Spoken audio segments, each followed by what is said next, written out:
जाणार आहे तर आमच्या गावाचा कल जी तरुण पिढी जिकडं कलल तिकडं मतदान जाणार आहे. वल्लीवन आबासाहेब अभिजित पाटील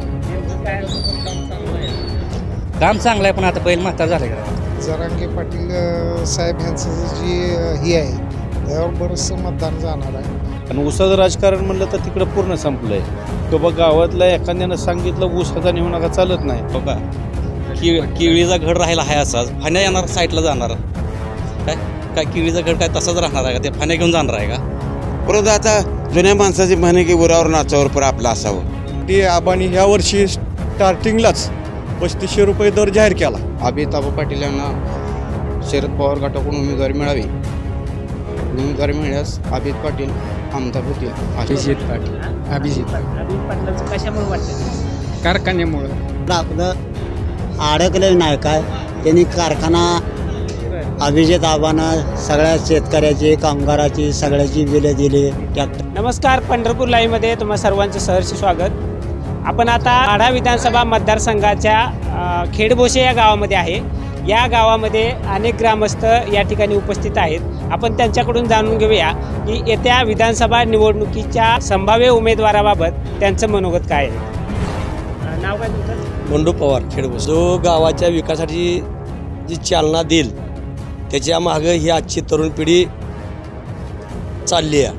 आता सध्याची कल पाहता की कोणाच्या एखाद्या पुढाऱ्यानं सांगायचं आणि असं मतदान त्याला टाकायचं असा कुठलाही काळ आता राहिलेला नाही. कारण परिपक्व झालेली ही तरुण पिढी आहे आता सध्याची. कारण तरुण पिढीला गावात आमच्या 249 निवडी गावल्या त्या कुणबीच्या त्यातनं जवळजवळ 500 ते 600 दाखलं मिळल्यात. या ती एक तरुण पिढी जिकडं कलल तिकडं मतदान जाणार आहे. जरांगे फॅक्टर माढा मतदारसंघात भरपूर चालणार आहे. संजय लक्ष्मण देवळे खेळभोशी. बबनदादा शिंदे साहेबांनी बी भरपूर सहकार्य केलं आहे. बऱ्याच दिवसापासून खेळभोशावर त्यांचं चांगलं लक्ष बी आहे. आणि अभिजित आबा पाटीलबद्दल म्हटलं तर त्यांनी म्हणजे विठ्ठल सहकारी साखर कारखाना व्यवस्थित चालवून बरंच सहकार्य म्हणजे गावकऱ्यांना बी केलं आहे. आता येणारा काळ ठरवल काय असेल ते. पर्सनल म्हणजे आता हे दोन्ही चांगले आहेत, व्यवस्थित आहेत. आता त्यानंतर म्हणजे जरांगे पाटील साहेब यांचं जी ही आहे त्यावर बरंचसं मतदान जाणार आहे. म्हणजे जरांगे पाटलांनी जर उमेदवार स्वतंत्र दिला तर फरक बी पडत आहे. आता नाव काय तुमचं? पांडुरंग दत्तात्रय पवार ग्रामपंचायतचे सदस्य. कसं आहे अभिताभ आता 2 वर्ष झालं आहेत पण 15 वर्ष झालं बबनदादाचं राजकारण एक वेगळं आहे. गावातला कुठल्याही कामाला कुठला पुढे न्यावं लागत नाही. जे काम आहे तर नुसतं फोन जरी त्या ठिकाणी केला माझं असं काम आहे तर त्या माणसाला माघारी फोन येतो की त्या ठिकाणी जेव्हा सांगितलं. आणि ऊसाचं राजकारण म्हणलं तर तिकडं पूर्ण संपलं आहे. किंवा गावातल्या एखाद्यानं सांगितलं ऊस हाता नेऊ नका चालत नाही. तिथं म्हणलं जातं की बबनदादा पैसे तुमचं काम बोला, दुसरीही चाळी नाही चालत तिथं. त्यामुळं आम्हाला बबनदादा मी काम बरं वाटतं. या गावाच्या विकासात असो कधी 25-15 माहीत नव्हतं, कधी 30-54 माहीत नव्हतं, कसा आमदार फंड माहीत नव्हता. त्या 15 वर्षा काळामध्ये एक मी सगळं 100% रस्ते म्हणणार नाही पण जवळजवळ 80-90% रस्ते केले. ते DPचं असो पहिलं DP भरायचं जळला म्हटलं तर 40-50 हजार रुपये वर्गणी काढून जायचं. पण इथं तसं नाही. DP जळल्यानंतर एक 4-5 दिवसात आम्हाला DP मिळतो. लाईटची समस्या संपली. या मग आमची जी शेतकऱ्याचं असू द्या गावचं त्या विकासामानानं भरपूर काम केलं आहे त्यांनी. आणि त्यामुळं आता एक युवकांसाठी म्हणलं तर रणजितभाईं चांगला पर्याय आहे. रणजितभाईंची उमेदवारी दादांनी जाहीर केली आहे आणि आम्हाला आनंद होणार आहे की बाबा एक युवक आमदार चांगला झाला. आणि ज्या ठिकाणी राजकारण कमी आहे त्या ठिकाणी काम करायला बरं वाटतंय. संतोष अर्जुन पवार उपसरपंच खेडभोसे. अभिजित पाटलांनी कारखाना बंद पडलेला चालू केला. कारखान्यावर अशी परिस्थिती होती की विठ्ठल कारखाना बंद झाल्यानंतर लोकांची अशी अवस्था झाली कुठल्या कारखान्याला ऊस द्यायचा प्रत्येकाला अडचण होती. जसा विठ्ठल कारखाना चालू झाला तसा प्रत्येकाला बऱ्यापैकी आपला कारखाना आपला कुटुंब असल्यासारखा कारखाना चालू झाल्यामुळे ते प्रत्येकाला बऱ्यापैकी दर देण्याची पहिल्यांदा 3,500 द्यायचं आता ह्या वर्षी नियोजन केलं. 3,500 2 रुपये 3 रुपये देऊ म्हणले. आणि दादाचा विषय म्हणलं तर दादांना आम्ही आमच्या गावानं पहिल्यापासून सहकार्य केले त्यांनी आता ह्यावेळेस थांबावं, हां संधी द्यावावी. आणि आता आम्ही आमचा भाग आहे ती विठ्ठल परिवाराचं ह्या भागातनं पूर्ण अभिजित पाटलांना आम्ही सहकार्य. विठ्ठल परिवारातील जे नेते आहेत ते साथ देतील का? कारण काळे असेल, बालके असेल किंवा पाटील, हो का, केळीचा घड राहिला आहे असाच, फाण्या येणार साईडला जाणार काय काय केळीचा घड काय तसाच राहणार आहे का? ते फाण्या घेऊन जाणार आहे का? शेवटी फाण्या जनतेचं मन जिकडं फिरेल तिकडं जाणार आहे. अभिजित पाटलाला सहकार्य करणार. नाव सांगा. नवनाथ अंकुश पवार, खेड भोसे. निवडणुकीबाबत काय विधानसभा निवडणूक आता काय लागली आज माड्यातनं. आबा उभा आहेत, बबन दादा उभा आहेत. दादा यांचं काम कसं वाटतं आपलं? काम काय काम आहेच, पण कसं आहे आता आबा नवीन आहेत, आबाला संधी द्यायची आहे. बंद पडलेला कारखाना चालू केलेला आहे. आमचं ऊस कटाव पडत होतं, म्हणजे ऊसाची आपदा होती आमची, पण आता कारखाना आबांनी चालू केला आहे ना. आणि पहिल्याच फिरीत 3,000 रुपयाचा धपका दिला आहे आपण, कमी दिलेला नाही. नाही गेल्या वर्षी 3,000 रुपयाचा धपका दिला आहे आपण.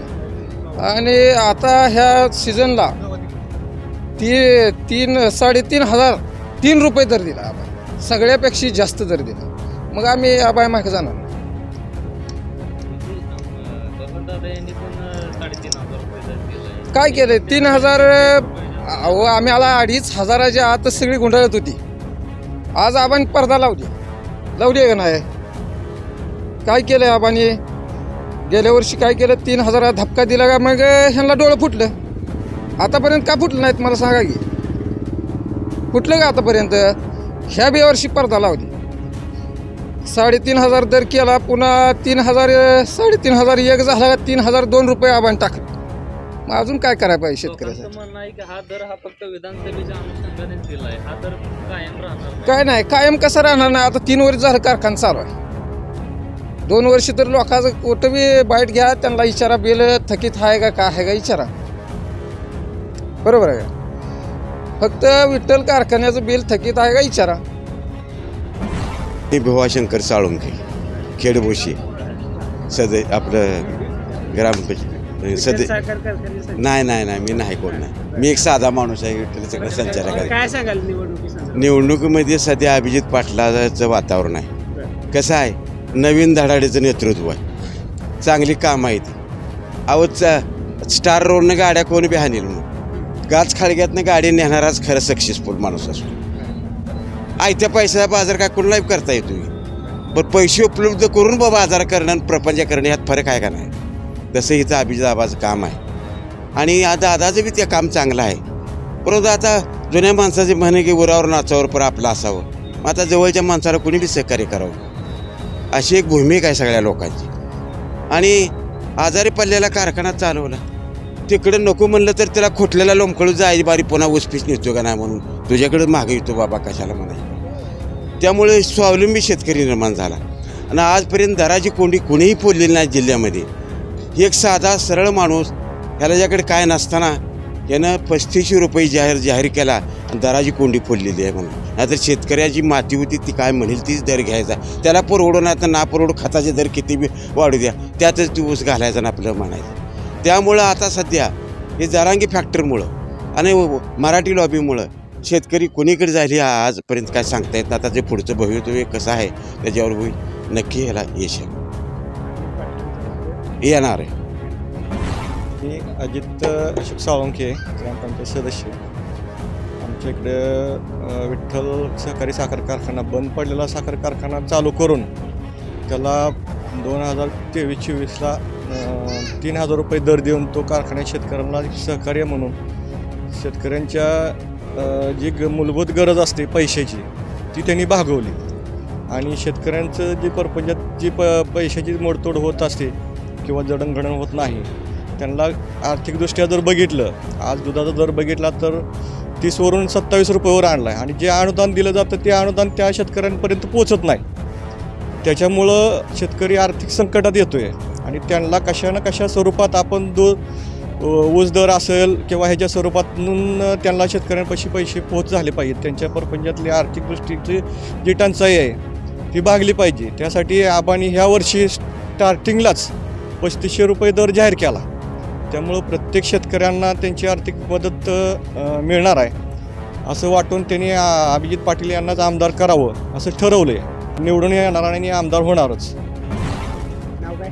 सागर दत्तात्रय सागर ग्रामपंचायत सदस्य. 245 माढा विधानसभा मतदारसंघाची निवडणूक लागलेली आहे.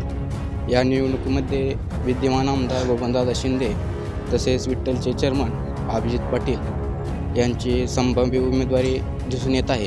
या उमेदवारी पाहता विद्यमान आमदारांचे काम तसे विकास कामे भरपूर आहेत. तरी पाहता तसे शेतकऱ्यांचे हित जपणारे शेतकऱ्यांच्या दृष्टीने अभिजित पाटील यांनी शेतकऱ्यांचा फायदा व्हावा म्हणून ऊसाची दराची ती काही कोंडी आहे ती फोडली आहे. त्या दरामुळे शेतकऱ्यांचा फायदा झालेला आहे. हे पाहता अभिजित पाटील यांना जास्त सपोर्ट या मतदारसंघातून मिळेल अशी अपेक्षा आहे. तसेच जरांगी फॅक्टर त्यात शरद पवार यांना म्हणणारा जास्त वर्ग या माढा मतदारसंघात आहे. या दृष्टिकोनातून अभिजित पाटील यांना शरद पवार गटाकडून उमेदवारी मिळावी. उमेदवारी मिळाल्यास अभिजित पाटील आमदार होतील अशी आशा व्यक्त करतो. निवडणुका चालू झाल्या. तुम्ही या गावातले ज्येष्ठ नागरिक आहात, ज्येष्ठ ग्रामस्थ आहात. या विधानसभा निवडणुकी आजपर्यंतचा तुमचा अनुभव पाहता नेमकं तुम्हाला काय वाटतं की कुणाचं पारडं जड आहे यावेळेस? अभिजित पाटलांचं कशामुळे वाटतं? कारखान्यामुळं. शिवाजी नांदे साळुंखे. वय किती आहे? 75 आहे. आणि विधानसभेच्या निवडणुका चालू झालेल्या आहेत. नेमकं तुम्हाला काय वाटतंय? अभिजित पाटील आणि बबनदादा शिंदे ही प्रमुख उमेदवार असणार आहेत. नेमकं कुणाचं पारडं जड असणार आहे? मी सांगू का तुम्हाला? मी या कारखान्याला 10 वर्ष झालं सभासद असून माझा ऊस अडवला. त्या टायमाला रिटर्नला मी त्या राजकारणात नाही. मी बबनदादाच्या कारखान्याला आत्तापर्यंत ऊस घालवतो किंवा हे जी तक्रार नाही राहिलेल्या लोकांची बिलं दिली ही आपणाला ठीक नाही का तर आपलं अडकलं नाही काय. त्यांनी कारखाना अभिजित आबानं सगळ्या शेतकऱ्याची कामगाराची सगळ्याची बिलं दिली. ट्रॅक्टर मालकाची ऊस मालकाची त्यात सुख समाधानी आहे काय. आपण त्यात नाहीच गावरू. नाही आता कारखाना चालू होऊन बरेच वर्ष झाले. होय. आता ती ऊस दर पण व्यवस्थित द्यायला लागली. हा होय. आता तुम्ही सांगितलं कामगारांची बिल पण होय. आता तुम्ही तिकडे ऊस घालणार का नाही? कुठं ह्याचा विठ्ठलला घालणार घालणार होय. अभिजित पाटलाच्या बाबतीत तुमचं मत चांगलं आहे होय. काय त्याने आमची काय तक्रार ठेवली का? आप्पासो बजरंग पवार खेडबोशे. आता जनतेला माहिती झालं आहे दबका. त्यामुळे का आता काय जनतेला मोहर बोलायला काही गरज नाही, सांगायची काही गरज नाही आता ना. आमचं वनलीवन आबासाहेब अभिजित पाटील.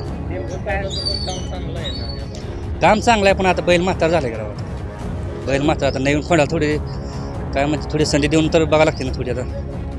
त्यामुळे आता धक्का किंगला आता थोडं आता नवीन प्रोत्साहन दिलं तर काहीच गरज नाही आता. अभिजित पाटलाची कुठली बाजू तुम्हाला त्यांनी आता बंद पडलेला कारखाना चालू केला आहे आणि शेतकऱ्याला पहिला म्हणजे ऊसाच्या बाबतीत त्याला दर काय माहीत नव्हतं शेतकऱ्याला. जे पहिला चेअरमन दिन तेवढा दर होता. आता अभिजित पाटलांना 3,500 रुपये दर दिला आहे. त्या दिवशी ऐकायला मिळलं 1 रुपया वाढवला कोणी तर. आता त्यात 2 रुपये अजून धक्का दिला आहे. त्यामुळे आता 3,000 रुपये 3,500 रुपये 3 रुपये दर दिला आहे. त्यामुळं आता काय जनतेला आता विशेष नाही आता काय.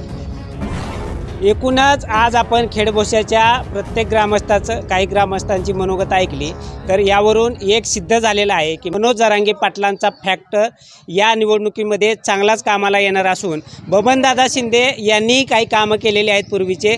ही सुद्धा त्यांची जमेची बाजू असली तरीसुद्धा विठ्ठल सहकारी साखर कारखान्याचे चेअरमन अभिजित आबा पाटील यांनी ऊसाचा दर वाढवला, बंद पडलेला साखर कारखाना चालू केला आणि नव्या दमाचा हा उमेदवार असल्याचं मतही तरी या ठिकाणी ग्रामस्थ म्हणून ऐकून आल्यामुळं या खेडभोसे गावामधून तरी अभिजितआबा पाटील यांचं पारडं जड असल्याचं सिद्ध होत आहे. पंढरपूर लाईव्हसाठी भगवान वानखेडे, पंढरपूर.